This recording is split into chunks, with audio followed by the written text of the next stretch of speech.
శ్రీ సత్యసాయి జిల్లాలో ఇద్దరు మహిళా నేతల మధ్య పోరు పొలిటికల్ హీట్ ను పెంచింది. ఇద్దరు కూడా తగ్గేదేలే అంటూ సవాళ్లు ప్రతి సవాళ్లు విసురుకుంటున్నారు. నేను చూడని అధికారం కాదని ఒకరంటే, తప్పు చేస్తే శిక్ష తప్పదని మరొకరంటున్నారు. ఇంతకీ బస్తీ మీద సవాలంటున్న ఆ ఇద్దరు మహిళా నేతలెవరు? శ్రీ సత్యసాయి జిల్లా పెనుగొండలో రాజకీయాలు ఒక్కసారిగా వేడెక్కాయి. మాజీ మంత్రి ఉషశ్రీ చరణ్, తాజా మంత్రి సవిత మధ్య వివాదాలు తారాస్థాయికి చేరాయి. 3 రోజుల క్రితం పెనుగొండలో జరిగిన ఓ గొడవ వీరి మధ్య వివాదాలను మరింతగా పెంచింది. శివమాల వేసుకున్న ఓ వ్యక్తి ఆటోను రోడ్డు పక్కన పార్క్ చేశాడు. అక్కడే కారులో ఉన్న వ్యక్తి డోర్ తీయగానే ఆటోకి తగిలింది. దీంతో అందులో ఉన్న ఓ వర్గానికి చెందిన వ్యక్తి శివమాల వేసుకున్న వ్యక్తిని చెప్పుకాలితో తన్నాడు. ఈ ఘటనతో ఒక్కసారిగా శివమాలధారులు తీవ్రస్థాయిలో ఆగ్రహం వ్యక్తం చేశారు. వీహెచ్పీ సహా ఇతర ప్రజా సంఘాలన్నీ రోడ్డెక్కాయి.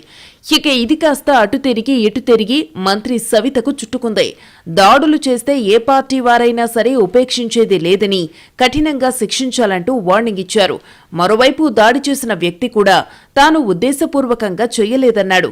ఆ సమయంలో ఆవేశపూరితంగా జరిగిందే తప్ప తనకెలాంటి దురుద్దేశమూ లేదన్నాడు. క్షమాపణ కూడా చెప్పాడు. అయితే ఉషశ్రీ చరణ్ ఎంట్రీతో ఇది కాస్త పొలిటికల్ హీట్ ను పెంచింది.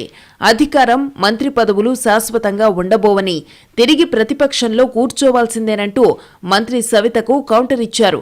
రాబోయే రోజుల్లో వడ్డీతో సహా చెల్లించుకోవాల్సిందేనన్నారు ఉషశ్రీ చరణ్. మొత్తానికి శ్రీ సత్యసాయి జిల్లాలో ఇద్దరు మహిళా నేతల మధ్య పోరు ఉద్రిక్తతలకు దారితీసింది.